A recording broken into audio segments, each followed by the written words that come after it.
Assalamualaikum warahmatullahi wabarakatuh. Ya, bertemu bersama saya lagi di my channel Re-Energy. Ya, kali ini kita masih membahas tentang energi angin. Ya, analisis energi angin. Nah, kali ini kita membahas tentang wind data analysis, wind Weibull, yaitu cara mencari nilai faktor K atau bentuk dan C atau skalanya.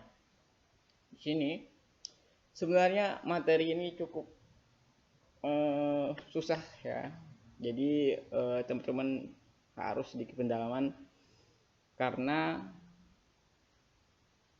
untuk memahami ini perlu ya pembelajaran lebih dalam dan lebih tekun lah ya. Oke ya. Oke. Teman-teman di sini sebelum kita masuk ke materi, teman-teman harus like, subscribe dan share my videos ya. Ya. Diingatkan lagi untuk lebih teliti dan lebih mengamati video ini karena materi ini dikategorikan cukup berat ya. Sebenarnya jujur dari saya sendiri sebenarnya pengennya tidak memasukkan video ini, tapi karena ini adalah penting sekali di share kepada teman-teman. Soalnya karena kesulitannya, jadi teman-teman harap ya maklum lah ya, harus perlu pengenalan lagi ya. Oke ya. Jadi teman-teman di sini yang telah kemarin melihat wind Weibull ya, yang belum lihat boleh tonton video sebelum-sebelumnya. Nah, di sini saya contohkan wind Weibull ya. Ini dia. Nah, ini adalah wind Weibull. Nah, dari kecepatan angin ini, data kecepatan angin kita olah sedemikian rupa dan hasilnya ini. Nah, wind Weibull ini adalah data perkiraan dari kecepatan angin. Nah, gimana sih distribusi kecepatan anginnya?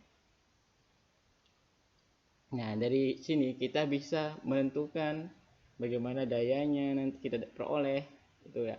Makanya ini sudah saya bilang bahwa materi ini sangat penting sekali untuk teman-teman yang fokus di bidang energi terbarukan, terutama di wind data analysis ya.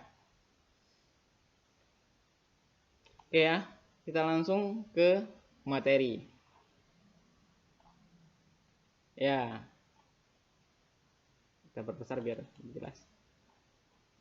Nah, di sini materi itu untuk mencari faktor K distribusi wind Weibull ya, kita harus memperkirakan parameter K tadi, bentuk dan skala. Nah, di sini ada 5 metode untuk mencari faktor skala dan faktor bentuk ini. Yang pertama itu metode grafik, kedua itu metode standar deviasi, ketiga metode momen, keempat maksimum likelihood method, dan energi pattern factor. Nah, sini karena sangat sulit sekali untuk menjelaskan kelima metode ini, mungkin saya akan memaparkan satu atau dua metode yang ada dari kelima metode ini ya. Mungkin kita pilih dua metode ini aja karena cukup mudah lah untuk ini ya, untuk mungkin teman-teman bisa memahami materi ini untuk mencari nilai faktor K dan faktor bentuknya. Di sini juga dari tiga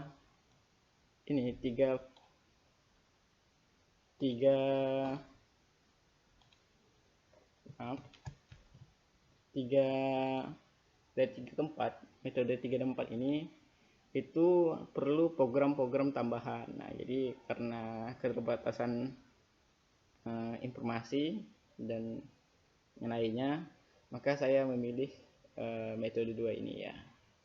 Mohon dimaafkan. Oke, langsung saja ya.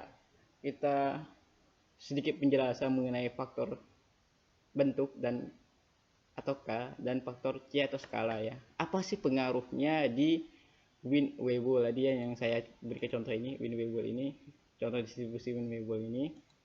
Pengaruhnya seperti apa? Pengaruhnya itu ada di sini. Nah, kita perbesar biar lebih jelas.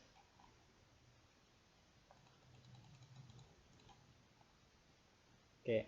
Nah, di sini kita ada grafik mengenai tentang probability atau kemungkinan dan cepat angin. Pengaruhnya gimana? Itu ada dari bentuknya mirip sama yang kayak tadi yang Wien-Weibull ini. Nah, ini Wien-Weibull ini bentuknya kayak gini.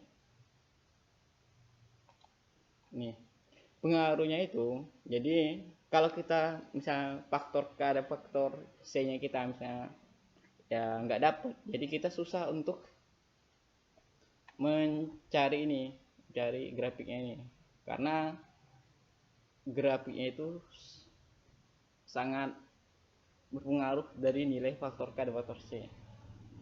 Nah, jadi faktor K ini, jika semakin besar faktor K-nya, maka hasil Wien data Weibull-nya akan semakin gede. Ya, itu pengaruhnya. Makanya kita perlu kehati-hatian untuk mencari ini. Kemudian apa itu untuk faktor K? Sini juga ada faktor kumulatifnya juga ada juga di sini. Ya. Pengaruhnya itu untuk kita ini sampel untuk dari faktor K ya. Oke ya. Nah, metode grafik itu pengaruhnya ya. Kita langsung saja ke materinya. Nah, di sini metode grafik ini rumusnya agak susah untuk dijelasin, tapi ini dia 1/Fp cepat angin, ini adalah frekuensi, ini eksponensial V kali C, V per C kali K. Nah, dapat dari logaritma ini kita dapat bahwa N ln dalam kurung min ln dalam kurung 1/F frekuensi dikali kecepatan tutup dan tutup lagi. Nah, ini hasilnya. Nah, kita karena untuk menjelaskan rumusnya ini sangat sulit ya, jadi kita fokus ke cara penyelesaiannya menggunakan Excel aja ya, biar teman-teman tahu bagaimana caranya ya, biar teman-teman di sini lebih mengetahui cara penyelesaiannya, karena untuk kita memahami sebuah rumusnya itu mungkin diperlukan sedikit pendalaman lagi ya. Oke ya, atau nanti teman-teman bisa mempelajarinya secara mandiri. Oke, kita langsung ke Microsoft Excel-nya. Oke, nah di sini saya memiliki sampel. Nah, di sini kecepatan angin. Sini kecepatan angin. Nah, nanti saya ajarin semua. Ini frekuensinya. Nanti ini frekuensi dari penyumbulan ini F ini. Ini sumbu X dan sumbu Y. Nah, ini ada kan ada sumbu X dan sumbu Y. Ya. Karena kita fokus ke penyelesaian, di itu aja ya.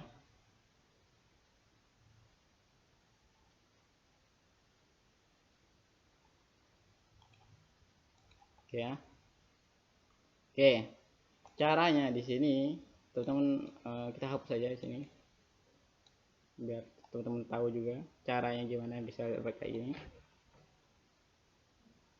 Oke, sini kita kecepatan angin dari 0 sampai ke 1 itu berapa, terus sampai seterusnya dari 1 sampai ke 2 berapa.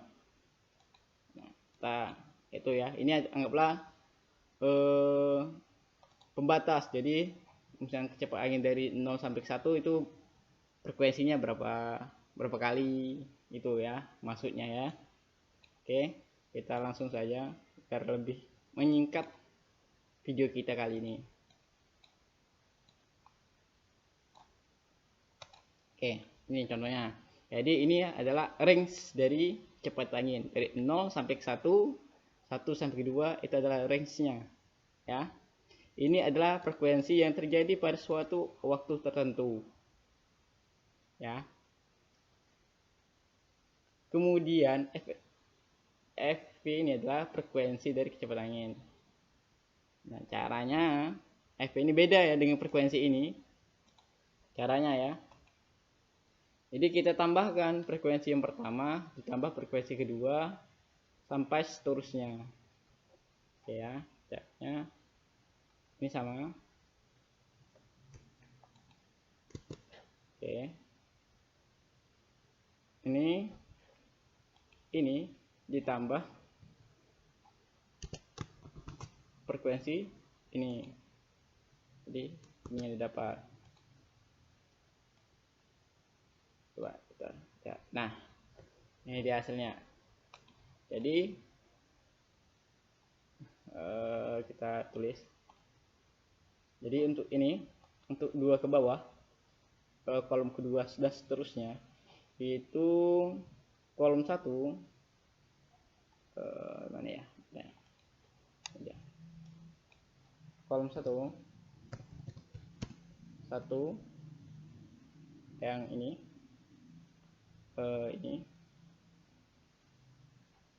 ditambah kolom 2.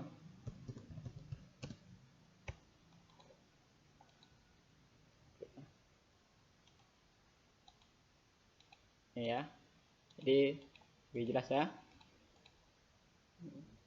Nah, di sini dia kalau sudah mencapai angka 1, biasanya dia akan 0 terus. Apa maksudnya? Angkanya tetap 1 terus. Nah, misalnya teman-teman ada masalah atau kasus dia udah mencapai 1, maka angka seterusnya harus menjadi 1 semua. Jadi teman-teman harus rubah ya. Tuh, kalau misalnya kasusnya sedikit berbeda ya. Jadi sininya totalnya sini harus sama dengan 1. Oke ya. Nah, kemudian untuk nyari sumbu X-nya, kita hapus saja ini. Kita geser aja biar enak.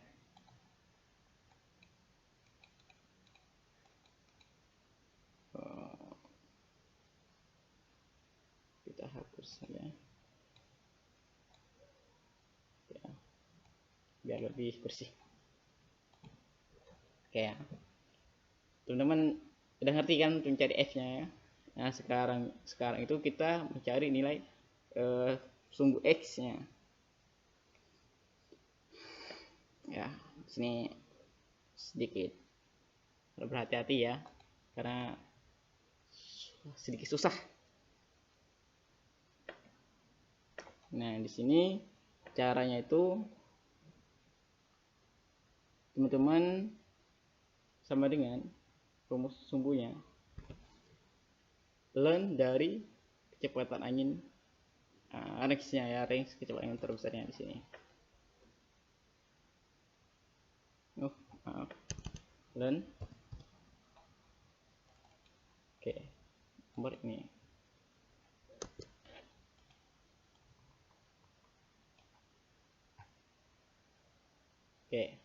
Ini 0 ya, karena sebenarnya ini kalau di Microsoft, bukan di Microsoft Excel ya, tapi di pakai program-program lainnya biasanya ini tak terhingga karena hasilnya itu berlebihan ya. Selanjutnya juga kita ke rumus lainnya untuk mencari faktor sumbu y-nya.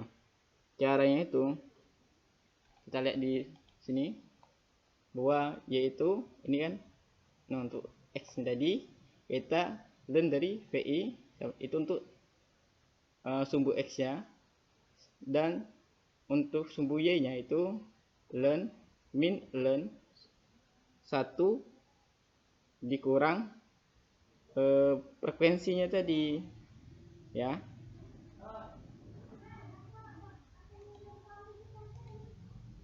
Oke, langsung saja. Ln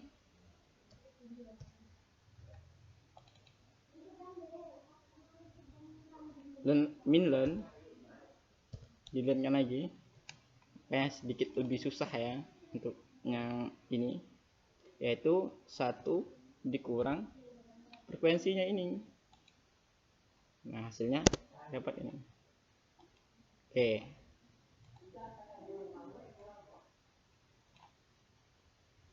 Oke, ini ya. Nah, kemudian teman-teman ke sini ya. Maaf ya, misalnya ada gangguan dari suara-suara ya. Kita metode selanjutnya itu kita menggunakan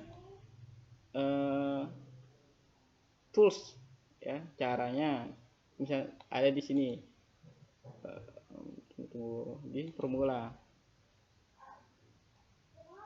data ya, data. Nah, itu ada data analisis. Kalau di teman-teman di tab datanya belum ada, kita pergi ke file option, kemudian add in,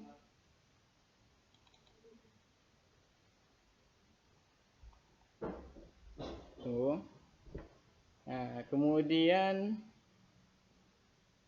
pilih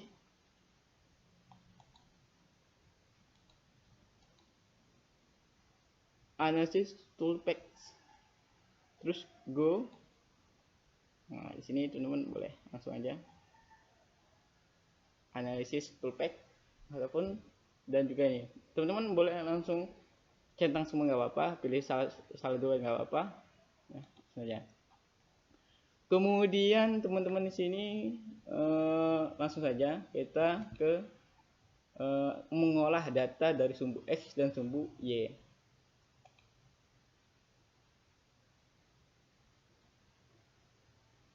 Nah, kita di sini cari yaitu metode regression atau metode regresi ya.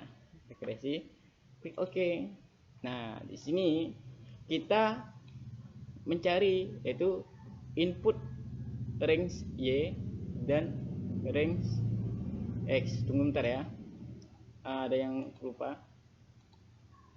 Karena di sini 0, ini penting ya, sangat penting sekali. Ataupun nanti kalau ada kasus di sini num tulisannya ataupun yang lainnya, ataupun tak terhingga, num itu tak terhingga, maka teman-teman ambil nilainya itu di sini, mulai dari sini. Bisa di bawahnya juga kayak gitu juga ya, misal tak terhingga tulisannya ataupun num itu, maka teman-teman batasnya sampai ke ada nilainya aja ya. Ini kita merahin aja ya, karena di sini kasusnya tidak ada nilai tak terhingga di bawah, jadi kita sampai nilai faktor paling bawah ya. Oke, kembali lagi ke pengolahan data. Jadi di data, terus di data analisis regresi. Oke, pertama itu kita disuruh mencari input Y range. Nah, range input Y-nya di mana? Nah, di sini input Y itu ada di sini ya. Perlu diingat lagi dari sini ke sini. Y-nya karena di sini 0, maka di baris kolom pertama ini itu kita tidak masukkan. Kemudian di sini input X range itu dari bawah sini. Karena di atasnya itu 0, maka kita tidak masukkan ke dalam pengolahan data ini. Ya. Kemudian outputnya ini kita bebas teman-teman letakkan di mana. Kalau saya di sini misalnya, di sini aja, nah sini aja nggak apa-apa, bebas teman-teman letakkan di mana. Oke, ini dia hasilnya dari data analisisnya ya, regresinya. Nah, di sini itu nilai K-nya itu ini. K sama dengan ini. Kita sedikit aja belakang komanya. Ya, ini aja, ambil 2 angka aja, nggak apa-apa, terserah teman-teman. Untuk mencari nilai FC-nya, faktor skalanya, itu kita sedikit olah lagi ya. Karena lihat di sini bahwa K itu faktor bentuknya masuk C ya, bukan kayak C.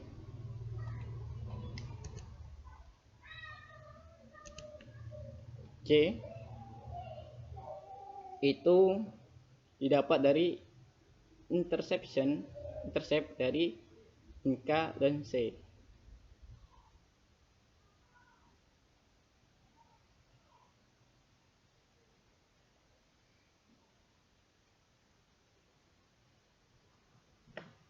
Oke ya, coba.